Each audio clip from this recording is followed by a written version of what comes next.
Hey guys, and welcome back to this channel. In this video I'll be showing you guys how you can remove the default ending on CapCut. So if you select a new project and added a video, it's going to have this default ending at the end here, and for instance you don't want that, you can delete it, but it's just going to show up every single time you open up a project.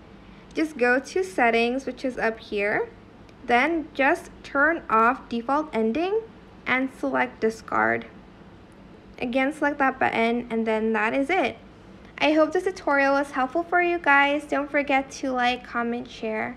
Also subscribe to this channel if you haven't done that already. If you have any more questions, just leave it in the comment section down below and I'll try my best to answer them all for you guys. And if you found this video helpful, please click the thanks button above the description box down below.